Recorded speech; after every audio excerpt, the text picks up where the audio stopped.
Hi friends, പുതിയൊരു വീഡിയോയിലേക്ക് എല്ലാവർക്കും സ്വാഗതം. ഭാവനയെ ജയനിർമ്മല സ്നേഹിക്കുന്നതിനെക്കുറിച്ച് ഗായത്രിയും മായയും കൂടി സേതുവിനോടും ഭാനുവിനോടും കൂടി പറയുകയാണ്. അത് കേൾക്കുമ്പോൾ സേതുവിന് ഒരുപാട് സന്തോഷമാവാണ് കേട്ടോ. അങ്ങനെ പിറ്റേ ദിവസം തന്നെ ജാനകിയെയും വിജയപത്മനെയും കൂട്ടിയിട്ട് ഗായത്രിയും മായയും ഭാനുവും ഒക്കെ കൂടിയിട്ട് ജയനിർമ്മലയുടെ വീട്ടിലേക്ക് പോവുകയാണ് കേട്ടോ. എന്നിട്ട് എല്ലാവരെയും സന്തോഷത്തോടു കൂടി ജയനിർമ്മല സ്വീകരിക്കുകയാണ്. അങ്ങനെ അവരെല്ലാവരും ചേർന്ന് ഭാവനയ്ക്ക് സന്തോഷത്തോടു കൂടി മധുരം നൽകുകയാണ് കേട്ടോ. അങ്ങനെ എല്ലാവരും ഓരോരുത്തരായിട്ട് മധുരം കൊടുത്ത ശേഷം ജാനകി പറയുകയാണ്, എനിക്ക് എൻ്റെ ഭാവന മോൾക്ക് എനിക്ക് സ്പെഷ്യലായിട്ട് മധുരം കൊടുക്കണം, അതിന് ഞാൻ ഇതാ വരുന്നു എന്നും പറഞ്ഞ് ജാനകി വേറൊരു മധുരം എടുത്തുകൊണ്ട് വരികയാണ് കേട്ടോ. അങ്ങനെ ആ ഒരു ലഡു കൊടുക്കുന്ന സമയത്ത് എല്ലാവരും ഒന്ന് പേടിച്ചു പോവുകയാണ്. ഇനി ജാനകി എന്തെങ്കിലും കുതന്ത്രം അതിൽ ഒപ്പിച്ചിട്ടുണ്ടാകുമോ എന്നുള്ള ചിന്തയാണ് ജയനിർമ്മലയ്ക്കും ഗായത്രിക്കും മായയ്ക്കും സൂര്യയ്ക്കും എല്ലാം തന്നെ. അങ്ങനെ മാനസയടക്കം ജാനകിയെ സംശയത്തോടു കൂടി നോക്കുകയാണ് കേട്ടോ. അങ്ങനെ ജാനകിക്ക് പെട്ടെന്ന് മനസ്സിലാവുകയാണ്, എല്ലാവരുടെയും മുഖം മാറുന്നത് കാണുമ്പോൾ എന്തു പറ്റി, എല്ലാവരുടെയും മുഖം പെട്ടെന്ന് കളിയും ചിരിയും ഒക്കെ നിന്നല്ലോ എന്ന് പറയുമ്പോൾ ഒന്നുമില്ല, നീ അങ്ങ് പെട്ടെന്ന് കൊടുത്തേക്ക് എന്ന് വിജയപത്മൻ പറയാൻ കേട്ടോ. എന്നിട്ട് വേണം ബാക്കിയുള്ളവർക്ക് കൂടി കൊടുക്കാൻ എന്ന് പറയുന്നുണ്ട്. അങ്ങനെ ആദ്യം തന്നെ മധുരം കൊടുക്കുന്നത് ഗായത്രി ആയിരിക്കും കേട്ടോ. അപ്പോൾ ഗായത്രി പറയുന്നുണ്ട് ജാനകിയോട്, നീ കൊടുത്തോ എന്ന് പറയുമ്പോൾ അത് വേണ്ട, അമ്മയ്ക്കാണ് ഇക്കാര്യത്തിൽ സ്ഥാനം കൂടുതൽ, അത് ഗായത്രിയാണ് ആദ്യം മധുരം കൊടുക്കേണ്ടത് എന്ന് പറഞ്ഞ് ജാനകി തന്നെയാണ് ഗായത്രിയെ കൊണ്ട് ആദ്യം മധുരമൊക്കെ കൊടുപ്പിക്കുന്നത്.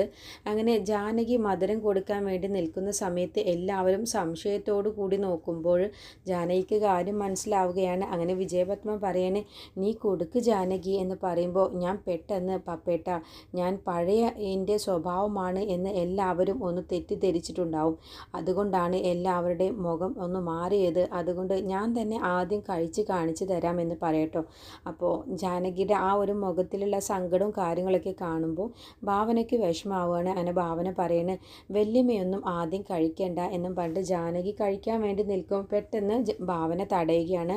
എന്നിട്ട് ഭാവനയാണ് കേട്ടോ ആ ഒരു ലഡു എടുത്ത് കഴിക്കുന്നത്. വല്യമ്മയുടെ കൈകൊണ്ട് തന്നെ ഭാവന കഴിക്കുകയാണ്. അങ്ങനെ ഭാവന സ്നേഹിക്കുന്നത് കാണുമ്പോൾ എല്ലാവരുടെയും മുന്നിൽ വെച്ച് എൻ്റെ വല്യമ്മയെ എനിക്ക് വിശ്വാസമാണ് എന്നും പറഞ്ഞിട്ടാണ് ഭാവന ആ ഒരു മധുരം കഴിക്കുന്നത് കേട്ടോ.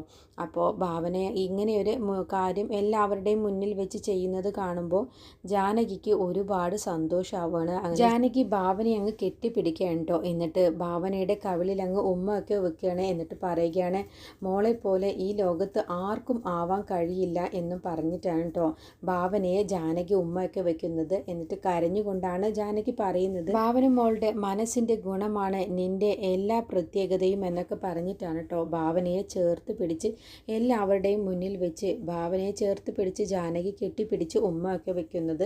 അത് കാണുമ്പോൾ കൂടി നിന്നവർക്ക് എല്ലാവർക്കും തന്നെ സന്തോഷമാവുകയാണ്. പിന്നീട് എല്ലാവരും ചേർന്ന് ഭാവനയ്ക്ക് മധുരം കൊടുക്കുകയാണ് കേട്ടോ. അങ്ങനെ എല്ലാവരും സന്തോഷത്തോടു കൂടി ആ നിമിഷം ആഘോഷിക്കുകയാണ്.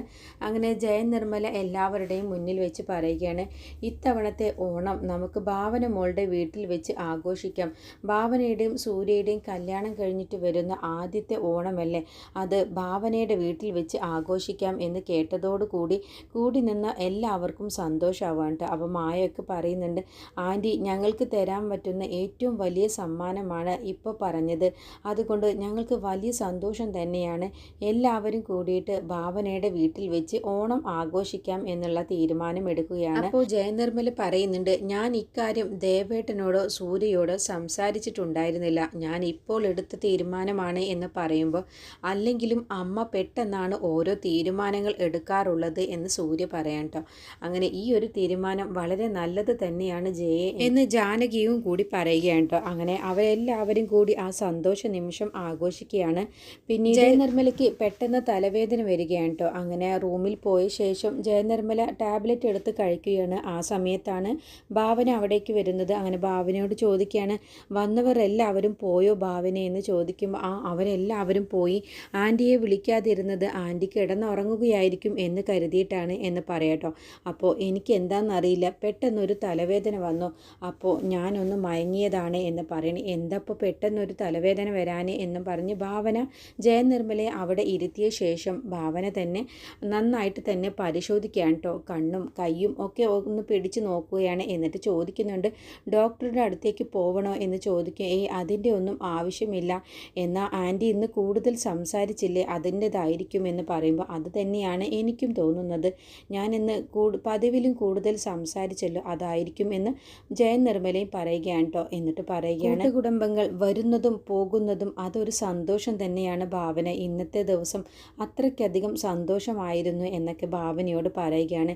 എന്തായാലും നീ ഓണത്തിന് വീട്ടിലേക്ക് പോകുന്ന സമയത്ത് വീട്ടിലുള്ള എല്ലാവർക്കും നീ ഓണക്കോടി കൊണ്ടുകൊടുക്കണം. അതിന് പുറമെ ജാനകിക്കും വിജയപത്മനും കൂടി നീ എടുക്കണം എന്നൊക്കെ പറയട്ടോ. അത് കേൾക്കുമ്പോൾ ഭാവനയ്ക്ക് ഒരുപാട് സന്തോഷമാവാണ്. ആൻറ്റിയുടെ മനസ്സിലിപ്പോൾ വല്ലാത്ത മാറ്റമുണ്ട് എന്നുള്ള കാര്യം ഭാവനയ്ക്ക് മനസ്സിലാവാം കേട്ടോ. അപ്പോൾ ഭാവന പറയുന്നുണ്ട്, ആൻറ്റി പറയുന്നത് പോലെ ചെയ്യാം എന്നും പറഞ്ഞിട്ട് ജയനിർമ്മലയോട് റെസ്റ്റ് എടുക്കാൻ പറഞ്ഞിട്ട് ഭാവന അവിടെ നിന്ന് പോവുകയാണ്. പിന്നീട് ഭാവന നേരെ സൂര്യയുടെ അടുത്തേക്ക് ചെല്ലുകയാണ്. എന്നിട്ട് സൂര്യയോട് പറയണേ, ആൻറ്റിയുടെ മാറ്റം എനിക്ക് വിശ്വസിക്കാനേ കഴിയുന്നില്ല സൂര്യ. എന്നോട് ആൻറ്റി പറഞ്ഞത് വീട്ടിലുള്ള എല്ലാവർക്കും ഓണക്കോടി എടുക്കാൻ പറഞ്ഞു, പോരാത്തതിന് വല്യച്ഛനും വല്യമ്മയ്ക്കും എടുക്കണമെന്ന് പറയും. അത് കേൾക്കുമ്പോൾ എനിക്ക് വല്ലാത്തൊരു സന്തോഷമാണ് സൂര്യ എനിക്ക് തോന്നിയത്. ആൻറ്റി ഇപ്പോൾ ശരിക്കും ഒരു അമ്മയുടെ പോലെയാണ് എന്നോട് പെരുമാറുന്നത് എന്നൊക്കെ പറയാൻ കേട്ടോ.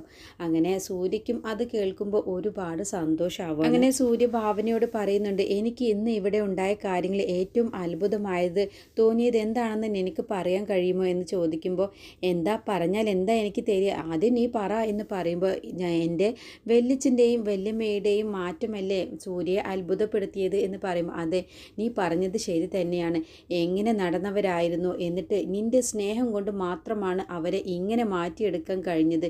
നിൻ്റെ സ്നേഹവും നിൻ്റെ ക്ഷമയും കൊണ്ടാണ് നിൻ്റെ വല്യച്ഛനെയും വല്യമ്മയും ഇതുപോലെ മാറ്റിയെടുക്കാൻ കഴിഞ്ഞത്. അതുപോലെ എൻ്റെ അമ്മ പാറ പോലെ ഉറച്ചിരുന്ന എൻ്റെ അമ്മയുടെ മനസ്സ് പോലും നീ മാറ്റിയെടുത്തില്ലേ, അതിന് നിന്നോട് അഭിനന്ദിച്ചാൽ മതിയാവില്ല എന്ന് പറയുമ്പോൾ സൂര്യയോട് ഭാവന പറയാണ്, എന്തിനും ഏതിനും എൻ്റെ കൂടെ നിന്നത് സൂര്യയാണ്, അപ്പോൾ പാതി ക്രെഡിറ്റ് എൻ്റെ സൂര്യക്കുള്ളതാണ് എന്ന് പറയുമ്പോൾ സൂര്യ ഒന്ന് പുഞ്ചിരിക്കുകയാണ്. അപ്പോൾ ഭാവന പറയണ, അയ്യോടാ പാതി ക്രെഡിറ്റ് തന്നപ്പോൾ എന്താ ഒരു സന്തോഷം എന്നൊക്കെ പറഞ്ഞ് അവർ സന്തോഷ നിമിഷങ്ങൾ പങ്കുവെക്കാൻ കേട്ടോ. അങ്ങനെ അവർ ഭക്ഷണം കഴിക്കാൻ വേണ്ടി പോവുകയാണ്. ഈ സമയത്ത് ഗായത്രിയും മായയും ഭാനുവും കൂടി സേതുവിനോട് പറയുകയാണ് കേട്ടോ ജയനിർമ്മലയുടെ മാറ്റവും ജയനിർമ്മലയ്ക്കുണ്ടാകുന്ന അവിടുത്തെ ആ ഒരു സന്തോഷ നിമിഷം അത് പറഞ്ഞറിയിക്കാൻ കഴിയില്ല സേതു. ഇനിയിപ്പോൾ ഓണത്തിന് ഇവിടേക്കാണ് എല്ലാവരും വരുന്നത് എന്ന് കേട്ടപ്പോൾ തന്നെ എൻ്റെ മനസ്സിൽ അത്രയ്ക്കധികം സന്തോഷമാണ് സേതു വന്നത് എന്ന് പറയും. എന്തായാലും ഭാവനയ്ക്കും സൂര്യയ്ക്കും ഓണക്കോടി എടുക്കാമെന്ന് ഗായത്രി പറയുമ്പോൾ സേതു പറയുകയാണ്,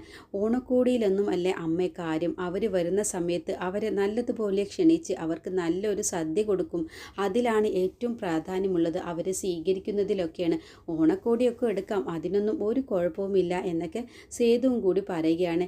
ഇനി എന്നും സൂര്യയും ഭാവനയും സന്തോഷത്തോടു കൂടി ജീവിക്കണം, അതാണ് ഇനി അമ്മയുടെ ആഗ്രഹം എന്ന് ഗായത്രി പറയുമ്പോൾ, ഇനി കുഴപ്പമൊന്നും ഉണ്ടാവില്ല ഭാവനയുടെ ജീവിതത്തിൽ, ആൻറ്റിയുടെ സ്വഭാവം മാറിയില്ലേ, അതുകൊണ്ട് തന്നെ ഇനി ഭാവനയ്ക്ക് സന്തോഷ നിമിഷങ്ങൾ തന്നെയായിരിക്കുമെന്ന് സേതുവും കൂടി ഗായത്രിയോട് പറയുകയാണ്. അടുത്ത എപ്പിസോഡ് ഭാവനയുടെ കുഞ്ഞിനെ നശിപ്പിക്കാനുള്ള കുതന്ത്രവുമായിട്ട് അംബാലിക പുറപ്പെടുകയാണ് കേട്ടോ. അങ്ങനെ അംബാലിക ഒരു ആളെ കാണാൻ വേണ്ടി പോവുകയാണ്. ഇതിങ്ങനെ കൂടോത്രമൊക്കെ ചെയ്യുന്ന ഒരാളെയാണ് കേട്ടോ അംബാലിക കാണാൻ വേണ്ടി പോകുന്നത്. എന്നിട്ട് അയാളെ കൊണ്ട് ഭാവനയുടെ കുഞ്ഞിനെ കളയിപ്പിക്കാനുള്ള പൊടിയും മരുന്നുമൊക്കെ വാങ്ങാൻ എന്നും കരുതിയിട്ടാണ് പോകുന്നത്. അങ്ങനെ അയാൾ ഒരുപാട് കർമ്മങ്ങളൊക്കെ ചെയ്ത ശേഷം ഒരു അലുവ എടുത്ത് കൊടുക്കാൻ കേട്ടോ. എന്നിട്ട് അലുവയിൽ ഇതിൽ നിന്നും ഒരു കഷ്ണം എടുത്ത് ആ ഭാവന എന്ന് പറഞ്ഞ കുട്ടിക്ക് കൊടുത്താൽ അരമണിക്കൂറിനുള്ളിൽ ആ കുട്ടിയുടെ ഗർഭം അലസിപ്പോകുന്നതാണ് എന്ന് പറയാണ് അംബാലികയോട് അയാൾ. അങ്ങനെ അതും വാങ്ങിയിട്ട് അംബാലിക നേരെ വീട്ടിലേക്ക് വരികയാണ് കേട്ടോ. ഇനി അത് വെച്ചിട്ട് ഭാവനയുടെ കുഞ്ഞിനെ കളയിപ്പിക്കാനുള്ള പുറപ്പാടാണ് അംബാലിക ചെയ്യാൻ വേണ്ടി പോകുന്നത്. ഈ സമയത്ത് പ്രസീതയും അജയനും കൂടിയിട്ട് ഭാവനയെ ജയനിർമ്മല സ്നേഹിക്കുന്നത് കാണുമ്പോൾ സഹിക്കാൻ പറ്റുന്നില്ല കേട്ടോ. അവരുടെ കുഞ്ഞിനെ കളയണമെന്ന് തന്നെയാണ് അജയനും പ്രസീതയും കൂടി തീരുമാനിക്കുന്നത്.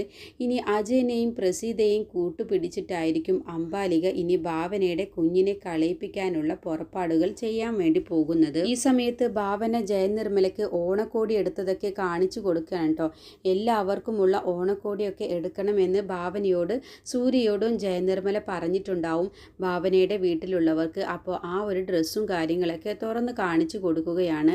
അങ്ങനെ അവർ സന്തോഷത്തോടു കൂടിയിട്ടാണ് ഇക്കാര്യമൊക്കെ ചെയ്യുന്നത്. ഇതെല്ലാം തന്നെ പ്രസീതയും അജയനും ഒളിഞ്ഞു നിന്ന് കാണുകയാണ്. അജയനെയും പ്രസീതയും മനസ്സിൽ കരുതുന്നത് ഇങ്ങനെ ഭാവനയെ സ്നേഹിച്ചു കഴിഞ്ഞാൽ, ഭാവനയ്ക്ക് ഒരു കുഞ്ഞുണ്ടായി കഴിഞ്ഞാൽ പിന്നെ നമുക്ക് ഈ വീട്ടിൽ ഒരു സ്ഥാനവും ഉണ്ടാവില്ല. പിന്നെ ഈ വീട് നമുക്ക് ജയോട് ചോദിക്കാനും പറ്റില്ല. കാരണം നമ്മുടെ ഒരുപാട് കടബാധ്യതകൾ ജയനിർമ്മല വീട്ടിൽ തന്നതാണ്.